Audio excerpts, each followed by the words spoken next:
October's coming up fast, and there's a ton of games releasing. As you know, we sort through the chaff to try to figure out what's important to pay attention to, what's not. Hi folks, it's Falcon, and today on GameRanx, the top 15 new games of October 2023. Starting off at number 15, it's Lords of the Fallen. So if you're interested in the first next-gen Souls-like with some unique mechanics, this is it. This is an Unreal Engine 5 title. It very much looks it. I don't know exactly to what extent it's utilizing the new features of Unreal 5, but wow, it is a pretty looking game. It's also got a unique parallel worlds mechanic, which we've seen a little bit more of since the Dishonored and Titanfall missions. Honestly, it kind of reminds me of Effect and Cause and the Time Travel Mansion in Dishonored, except it's everywhere. And I've seen this in a couple of games recently too. Having it in a Souls-like, though, I think could be a really unique mechanic. I don't think it's time-based, it's a parallel world. I'm cool with that. It all looks great. From everything I've read, the controls are nice and tight too. I haven't been able to play it, unfortunately, but I'm definitely gonna. I didn't really play the original Lords of the Fallen. I know it was one of the original Souls-likes, quote-unquote. This game is both a sequel and a reboot to that game, and it kind of looks like it's done a little bit more to differentiate itself versus the original game. I'm excited to play it. Full next-gen release, PlayStation 5, Xbox Series, and PC. That's the only platform it's coming to, and it's landing October 13th. At number 14 is Forza Motorsport. Kind of a reboot, kind of another Forza game. They've been describing this one as the most technically advanced racing game ever made, and I don't know if that's true. I think we're going to have to see a lot of comparison done after the game's release, but I'll say it looks pretty freaking incredible. Between the ray tracing, the physics, the tire wear, weather, it all looks really cool. I don't doubt the idea that it's among the most technically advanced racing games ever made. Just from the looks of it, it's hard to argue with. I am a little bit more of a Forza Horizon person than a Forza Motorsport person. I kind of like that little injection of a tiny bit of arcade into the formula, but obviously Motorsport is a hell of a series, or sub-series, I guess, and I am of course really excited to see where they take Forza Motorsport. It's landing on Xbox Series and PC on October 10th. At number 13 is Dark Envoy, a co-op party-based tactical/classical RPG, which, I mean, that's a lot of words, but in all seriousness, in terms of visually what we're talking about, it's a pretty good-looking game. We've got a nice fluid movement model, speed controls, stealth, cover. Honestly, pretty cool looking mechanics. I mean, it's a decidedly double-A looking game, but I mean that in the best possible way. It's kind of a guns and sorcery type, magic, Tale of Destiny type thing, where you control a party of relic hunters. Beyond that, we're not really given a huge amount of story, but when you're selling a game on the gameplay and the gameplay looks good, that's good. That's what has me interested in it. It really does look like a fun RPG. Dark Envoy is landing on PC October 24th.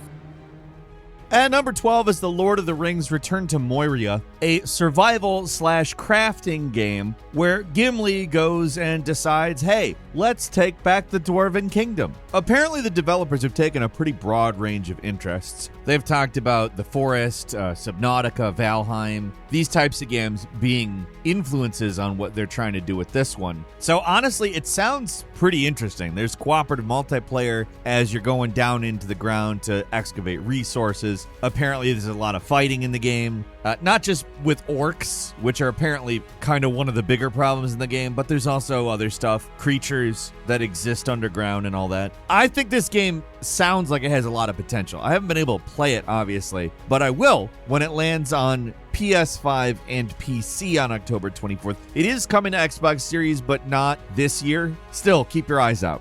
At number 11 is Total War Pharaoh, which just by saying those three words, you should probably completely understand what it is. If you're not a Total War fan, Total War is turn-based strategy, real-time tactics. They've covered a large number of different eras and even fictional worlds like Warhammer. And they've talked about how they want this to be a little bit more deliberate than their other Bronze Age collapse Total War game, Troy. They talked about the player making less decisions in the game, but that they have more impact. So they're taking a little bit of emphasis off of management. I don't know if that's going to be a positive or a negative, but we'll definitely see it. Like, that's going to have an effect one way or the other. I'm personally interested because they don't make a lot of huge changes in the overall formula generally with Total War. It's more of an aesthetic and like per unit stuff. So I'm interested in seeing where Total War Pharaoh goes when it lands on PC on October 11th.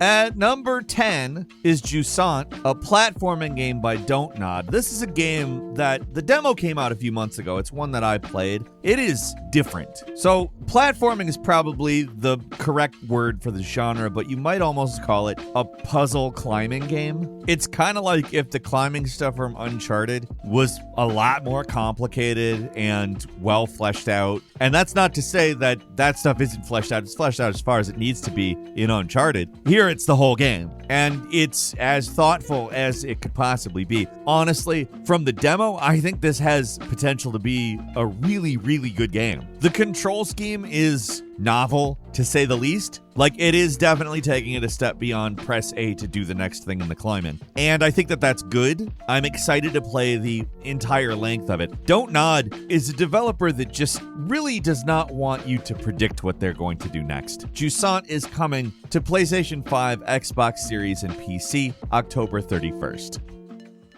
At number 9 is Sonic Superstars, which kind of looks like the game that's going to break the 2.5D Sonic curse, in that it looks like they just decided to make a game that completely handles like a 2D Sonic that looks like a 3D 2.5D thing. We've got physics, we've got momentum, we've got evidence that this plays much more like Sonic Mania than Sonic the Hedgehog 4. Except for we've got 4-player co-op now, which is great. Honestly, what a great idea. If this thing lands the way we want it to land, this is probably the best possible idea for another 2D Sonic game after Sonic Mania. And if it's good and is commercially successful, I would guess this is the path going forward on the 2D end of Sonic. It definitely brings stuff into the game that I wouldn't have expected, while retaining a familiarity that is exactly what you want in 2D Sonic. I don't know how both Sega and Nintendo basically came up with the same idea to do to their mainline platformers at the same time. I don't know, maybe they decided, like, one called up the other and was like, you want everybody to think we're still doing the mascot war? I don't know.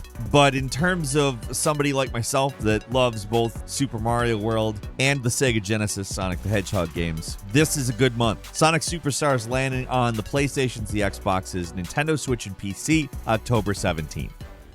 At number 8 is Ghostrunner 2. I don't know if you played the original Ghostrunner. It wasn't a huge title, but it is a great title. Back when it came out, I kind of compared it to if Mirror's Edge was a lot more violent. There is a demo if you're interested in playing that. It really takes the first game and builds on it, and also adds a motorcycle, and the motorcycle is awesome. Seriously, if you haven't given Ghostrunner 2 a shot just in the demo, it's a perfect demo for the game. It's one level, levels broken up into your Ghostrunner stuff, things that you would remember from the first game. Little more open, little more choice, more options, things that you can do to get to the end. Also, it looks better than the first. And then you hit the motorcycle and it's nuts. Ghostrunner 2 is landing on the PS5, the Xbox Series, and Windows October 26th.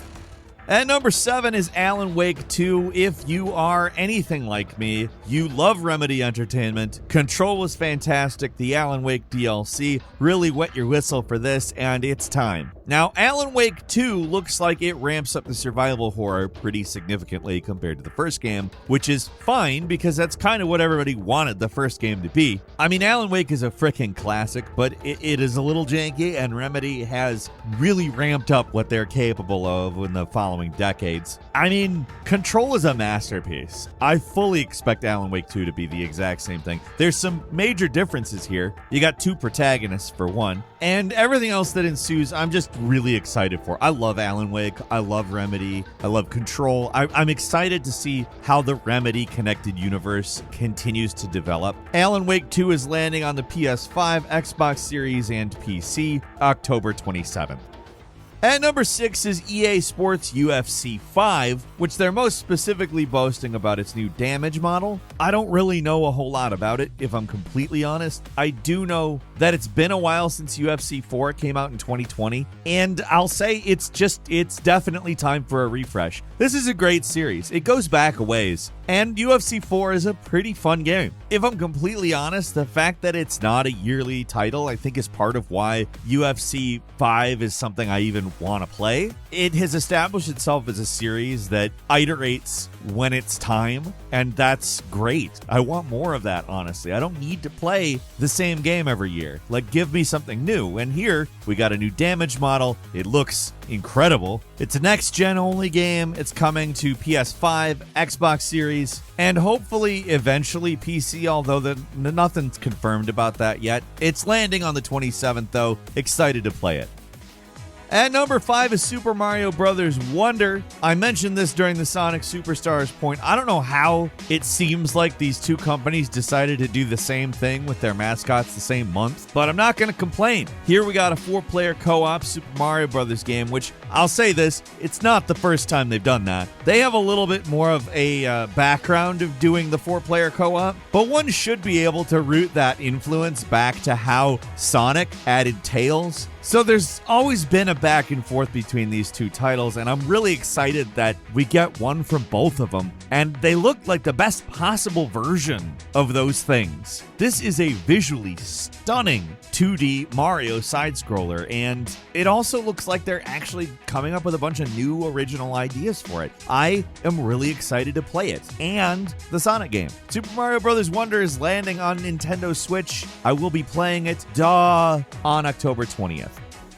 At number 4 is Cities Skylines 2. Now, SimCity is a game I used to play the hell out of. My favorite is actually the Super Nintendo one, and there's never really been anything quite like that that's ever come out since. However, SimCity overall deteriorated pretty significantly, and Cities Skylines kind of became its spiritual successor and holds the current crown. The first Cities Skylines is a fantastic game, and Cities Skylines 2 apparently expands on everything from transportation to construction. A lot more fine-tuning is apparently present in this game. Also, they've added a technology tree for the development of technology within your society. There's some pretty cool ideas here. I'm definitely going to be playing this one, not because I think it's going to give me the feeling that Super Nintendo SimCity did way back in the day, but because it's the rightful heir at this point. This is the city simulator. It's the best one, and they've improved it from it looks pretty systemically. I'm excited. It's coming to PlayStation 5, Xbox Series, and PC on October 24th.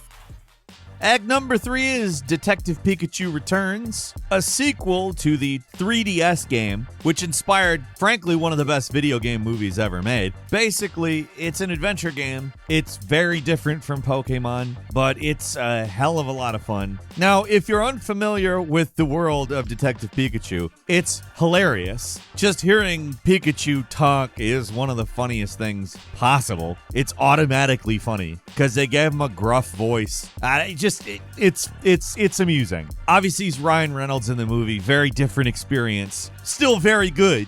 I love the movie, but I am really excited to play Detective Pikachu Returns, which is coming out on Nintendo Switch October 6th. At number 2 is Assassin's Creed Mirage, which, well, this is what we said we want, so hopefully it lands the way we want it to, right? I love the idea of a shorter, more story-oriented, focused Assassin's Creed. I've said it for years. I do enjoy the big ones. I'm glad that there's kind of both series that are going to exist, but I really wanted this, so I really hope this one does it. Like, this looks like a more video gamey Assassin's Creed, although it's got an open world, a nice, pretty substantial looking and size one, just a lot smaller than the recent ones. It's a single city, you're an assassin, there's a lot of stealth that's apparently going to be going on, and this is, on paper, exactly what I want. So, man, they better land it. I want them to land this so bad because it's so much the type of thing I've wanted to see for a while. And I'm sure there's a lot of people feeling the exact same thing I am about this right now. I'm excited for it. I just know who Ubisoft is. I've seen them do what they do. They're capable of greatness, but they're also capable of tempering their greatness in what can only be called creative ways. Assassin's Creed Mirage is coming to the PlayStations, the Xboxes, and PC October 5th. And finally, at number 1, perhaps one of the heaviest of heavy hitters possible, Marvel's Spider-Man 2 is landing, and wow, do I want to play it. I mean, this month is insane. Seriously, there's so many things that I want to play desperately bad. I am so excited for the games this month. Spider-Man 2 is gonna be one of the best superhero games ever made, period. It's the sequel to the previous one of the best superhero games ever made, and it builds on it in every conceivably good way. It seems to take everything about the original and Miles Morales and turns it into one much bigger game. And it's not just bigger, there's a lot more new mechanics. The story looks like it's much more interesting. And the suits, my friends, the suits. You don't have to pay for the suits. When you ask where my super suit is, it's just in the menu, unlockable after playing the game. I love Insomniac's Marvel's Spider-Mans. Marvel's Spider-Man 2 is coming to the PlayStation 5 on October 20th. Be there or be square. Couple of bonus games for you. Firstly, Hellboy Web of the Word, a highly stylized action brawler roguelike. Honestly, a really novel-looking approach to a game. I don't know, there's a lot of variables in this game, especially it's a procedurally generated roguelike. Like, it's just a collection of variables, actually. But still, it looks interesting. It's one of those games where it's kind of like, I kind of need to play this to fully understand what's going on here. But hey, it's a roguelike beat 'em up. Bring it. It's coming to the PlayStations, the Xboxes, Nintendo Switch, and PC October 4th. And finally, Metal Gear Solid Master Collection Volume 1. I don't really know what to say about this other than it's every Metal Gear Solid game that matters except for Metal Gear Solid 4. And that isn't a huge criticism, but I would like to play Metal Gear Solid 4 somewhere other than the PlayStation 3 and not emulated on the PC with a bunch of setup and messing around with that whole mess. Also, Metal Gear Solid 5 isn't in this collection, but that makes sense too. Maybe Volume 2 is going to be 4 and 5. We can dream, right? This looks like a very good version of the collection up till then. I'm looking forward to playing it. It's landing on the PlayStations, the Xboxes, Nintendo Switch, and PC on October 24th. That's all for today. Leave us a comment. Let us know what you think. If you like this video, click like. If you're not subscribed, now's a great time to do so. We upload brand new videos every day of the week. Best way to see them first is, of course, a subscription, so click subscribe. Don't forget to enable notifications, and as always, we thank you very much for watching this video. I'm Falcon. You can follow me on Twitter at Falcon the Hero. We'll see you next time right here on GameRanx.